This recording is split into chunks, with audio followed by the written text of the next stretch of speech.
Phillip Rivers is really happening. So his last game was the playoff game here in 2020, COVID. And that was a close game. Yep. And then he retired. So I'm going to ask you what your reaction to this is. You know, the Colts are a team in the mix. They went from a pretty big favorite to an underdog to make the playoffs and win their division in a pretty short span. Now they've lost at least one quarterback, so they do this. I've had these bets against the Colts. Mm-hmm. And last night, it's getting late. There are 3 minutes left in the Eagles-Chargers game. Philadelphia is ahead, which is good for the Colts, I suppose. Why would it not be? Right. And good for everybody in the AFC. I'm staring at the cash outs, and then I hear Phillip Rivers is possibly coming to the rescue. Wow, this was around last night. Yeah, I dozed off. I missed the end. It was reported last night that they were bringing him in. Okay. And I got a little bit freaked and took the money. Oh, wow. Wow. That's embarrassing, right? I think yeah, I'm glad you said it. Yeah, I think so. I think that's yeah, I don't think you should have done that. I mean, it was a pretty good percentage of the potential payout that anyway. matters to the equation. I mean, if you don't want to get into the particulars, but if you're getting 80% of what you would have won anyway, then whatever. Maybe about that. Yeah, and I don't think I want to be that hard on you then. Yeah, like it's when they're offering you like half that I just sort of balk at it. Like, I'll ride this out. I'll make it. Even though the half in some cases has been really significant. I still want to get it home. This came up yesterday maybe, how we're different like this. Yeah. Where you're one leg away and I'm like, I'm good. That's a win. I've turned my 10 into a lot. Mm-hmm. But no, you want to go for the gold, right? And yeah.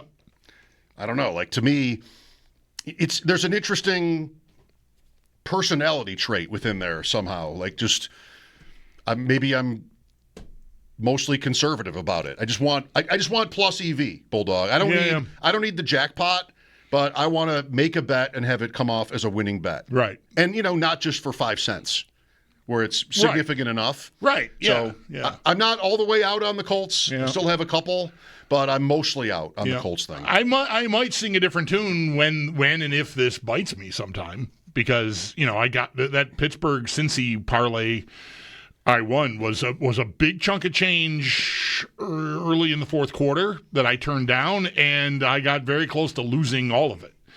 But I did, and then the hockey thing was the same way. That was also very close to going up in smoke last Thursday, I guess that was. And I had a big chunk that was offered, and I'm like, let me just close the app and leave it alone.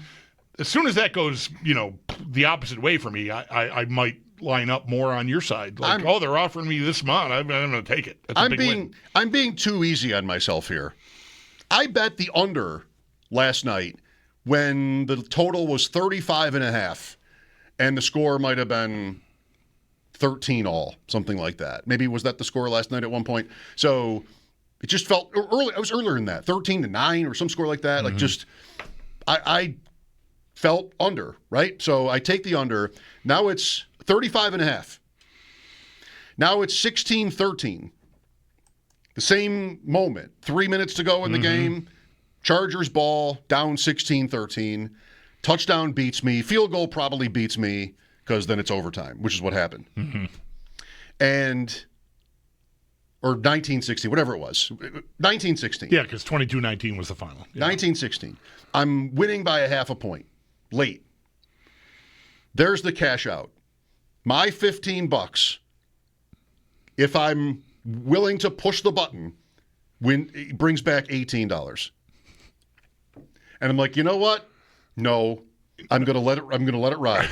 I'm not doing this for $3. But then I'm still sitting there thinking, I think I'm probably gonna lose this, but there was that offer. I'll just see what happens, and then I lose, and I feel like, why did I just take it?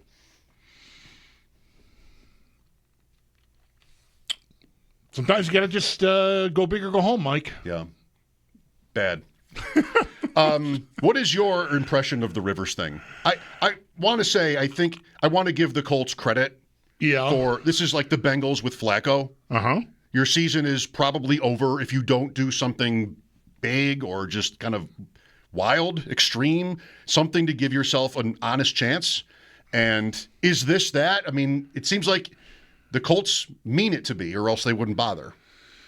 I'm a little. I guess I'm a little conflicted. I mean, you're taking cash outs all over, so rooting for your bets is over. Not that I was like really into that, but whatever. I'd like to see you do well and be right about something, and you still will be right whether you win or not. You cash the bets out. I mean, if they flounder here, and they are, a team that has gone from maybe being a problem to I don't think they're going to make it anyway, and if they do, they'll be pretty dilapidated, and I'm not that worried about them. Rivers is a pretty big wild card. The conflict is that as a 60-year-old person, I kind of want to root for him to show up and be able to do this. Mm-hmm. But even within that, there's a conflict because there's a decent, I think more I'm trying to be a good person, and I feel like the good person thing to do is to root for the 44-year-old man to show up and not look like a 44-year-old man has not played NFL football in 5 years. But there is also a part of me that sort of wants it to look like he should never be near an NFL field again. You shouldn't be able to just walk out of coaching your kid's high school team and into the NFL, even with a couple of weeks to ramp up, because I don't think there's any – is there talk of him actually playing right away? I don't know.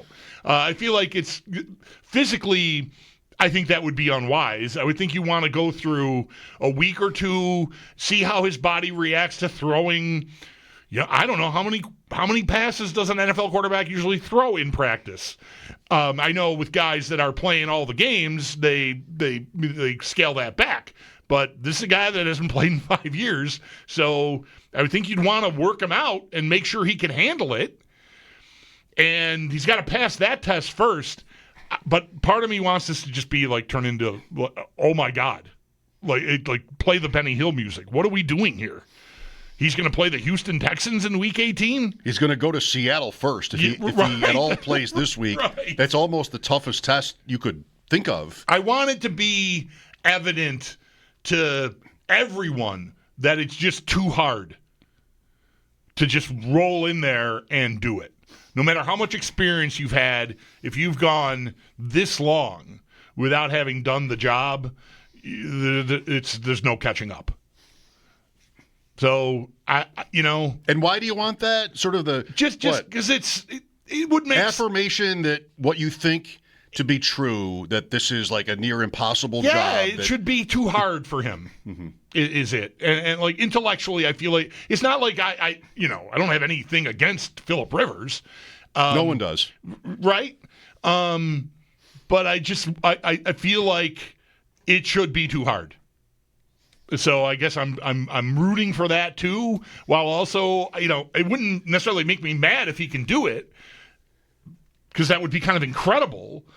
But I don't know. My default setting is, come on. It's been on my mind for a month how many teams really just at that time, if not still, wouldn't know what their quarterback outlook is for next year. And this includes good teams. I brought up Denver for this a few weeks ago. No, Denver is winning too much for you to think that they're going to even have a conversation about what to do at the position. Everybody would freak out if they made a change at quarterback. But is their guy actually good? I guess the playoffs, the rest of the season in the playoffs will speak to that. And if he bombs or he's just overmatched by a guy like Allen or May even, which is possible, then maybe I think of you and I in all these markets. We would be having that conversation about what to do. And as crazy as it would seem to, imagine them replacing him, I don't know. Maybe it's one of these where you're going to look right eventually. This is maybe Miami a couple of years ago or other teams. Yeah. So, that's on the extreme. Indianapolis was on my list too. Because are we just going to settle for that Daniel Jones is it? Are we just going to do that? Let's see what happens. What happened? I mean, they lost 3 in a row, but the injury is so tough for him because now maybe he doesn't get a contract at all. I mean, eventually he'll probably start for somebody. The league is needy. But they were a team that I also thought at least could talk about it. Like, what should we do? I mean, you have teams like right now the number one odds team to get the first overall pick is the Raiders. And they would pick the best quarterback, like without even thinking about it. They would have to do that. But the Giants wouldn't. I mean, the Browns might, but they wouldn't necessarily do it. The Titans are right there too. They might not. So you're just going to kind of, you don't have to agree with this. You might think that your guy isn't it, but geez, I can't really pull the plug on this yet. Yeah, that's the Titans. It would stun me if the Titans did something. It would not stun me something other than going with Cam Ward next year. But now the Colts are back in that bucket. Right, they are. Yeah.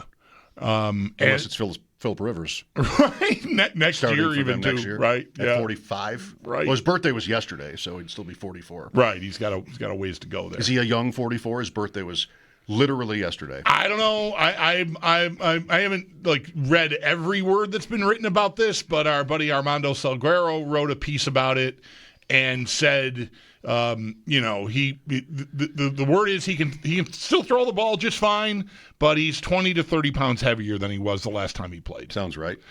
And not hard to believe. Not hard to believe.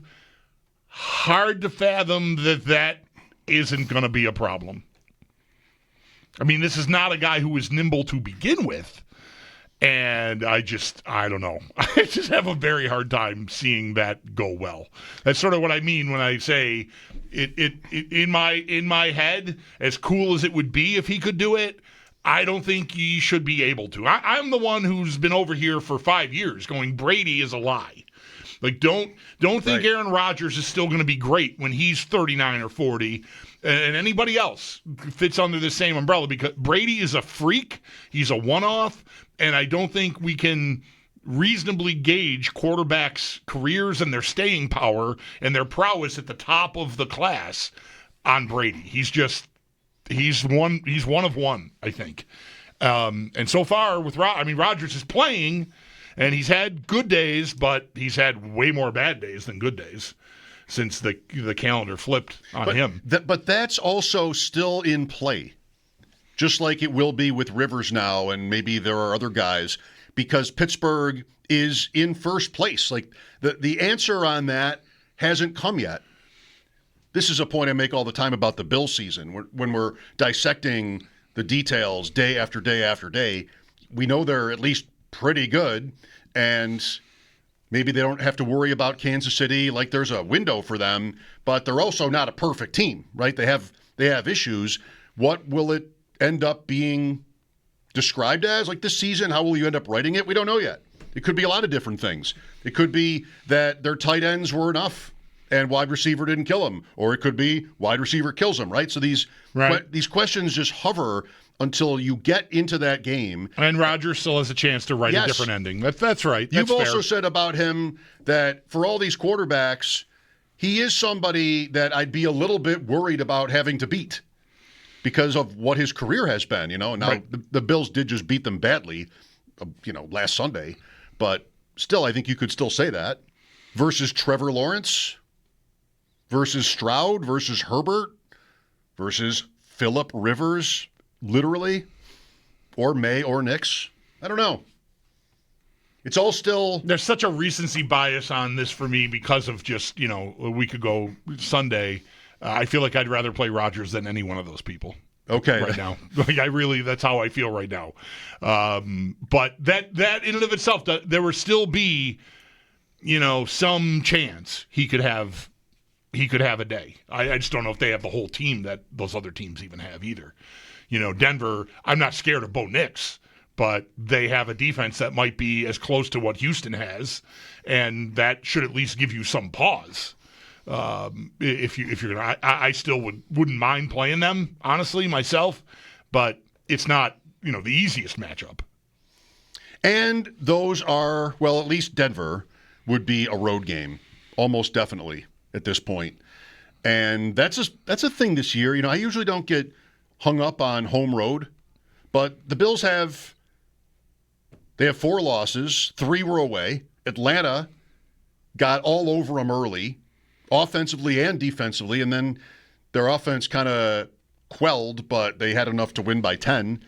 Miami close to blew the Bills out, and that's not like a tough crowd or anything, but you are on the road, on grass. I mean, maybe there's some. The Bills have won there so many times. I'm not trying to make it a bigger thing.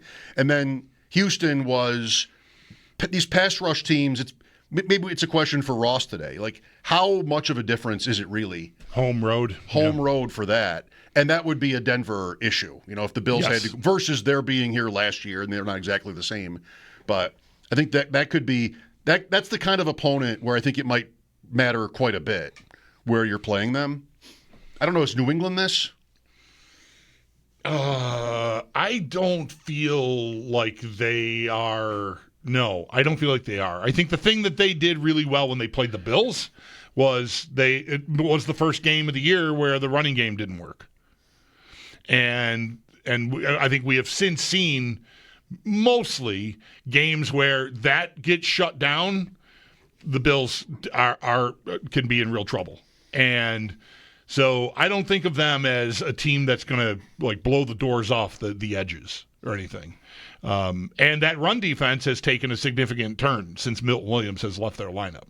Like their last, I think it's like 3 or 4 weeks without him, they are near the bottom in a lot of run stuff that they were at or near the top in the first 11 weeks of the season, or 10 weeks. It's 10 straight wins, the Patriots, and the lowest point output in any of those 10 games was their win here, 23. They have scored more than 23 points in every other of their 10 straight wins. Plus their other win earlier, they scored 33, but in their losses, it was 13 and 14. So defense is a part of it. When you win 10 straight, it's going to be a lot of things. But I think with New England, for me, it's mostly May. And when I watch him, he's hard not to be impressed by. I mean, obviously. But it looks like he gets lots of time, most games. He can move, even if it's just like subtle footwork stuff. He's deft in the pocket and can run, and the ball is just perfect.